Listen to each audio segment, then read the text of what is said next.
کہ دن رات میں فرض نماز کی جو رکعتیں ہیں وہ 17 ہیں، جس پہ اہل سنت اور اہل تشیع کا اجماع ہے۔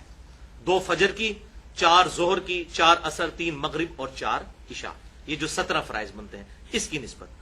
پچھلی دفعہ بھی میں نے یہ بات کی تھی تو لوگوں کی طرف سے یہ بھی کیوری آئی کہ بھئی اہل تشیع آپ کیوں کہتے ہیں؟ اہل تشیع تو 3 نمازیں پڑھتے ہیں۔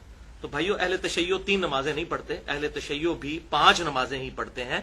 وہ نمازوں کو جمع کرتے ہیں، ظہر اور عصر کو جمع کرتے ہیں اور مغرب اور عشاء کو بھی جمع کرتے ہیں۔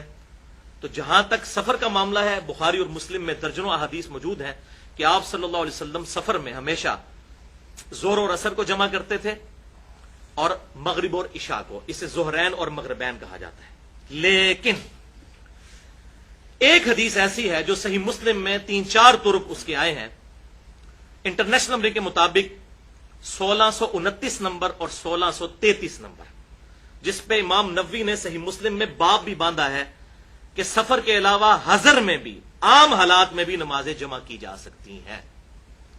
لیکن یہ اہل سنت کے لوگ چھپاتے ہیں کہ وہ کہتے ہیں گھاٹے ہی نہ فٹ ہو جائے، پھر تو شیعہ سے دلیل پکڑیں گے۔ بات اہل سنت اہل تشیع کی نہیں، بات امام کائنات سید الاولین والآخرین شفیع المذنبین رحمت للعالمین سیدنا و مولانا امام اعظم محمد رسول اللہ صلی اللہ علیہ وسلم کی مانی جائے گی۔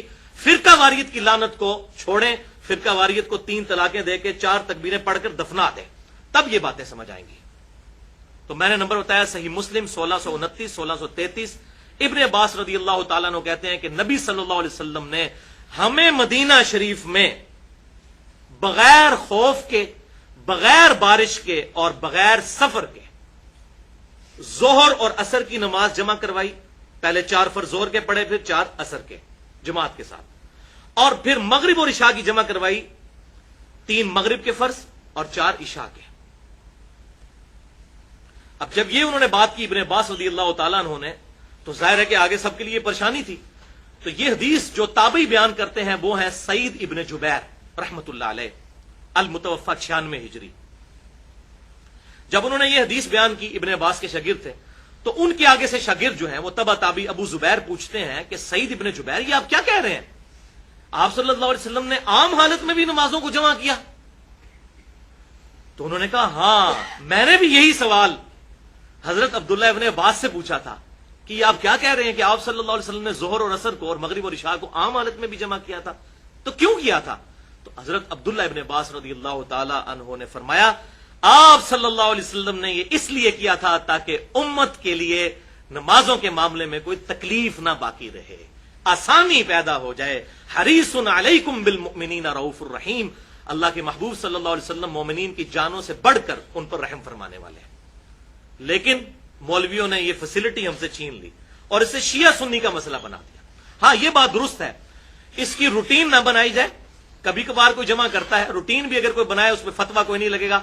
ایون اہل تشیع کی کتابوں میں بھی یہ لکھا ہوا ہے کہ افضل یہی ہے کہ 5 نمازیں الگ الگ وقت میں پڑھی جائیں، یہ صرف جائز ہے، ہم بھی یہی کہتے ہیں، افضلیت یہی ہے کہ 5 نمازیں الگ الگ وقت میں پڑھی جائیں۔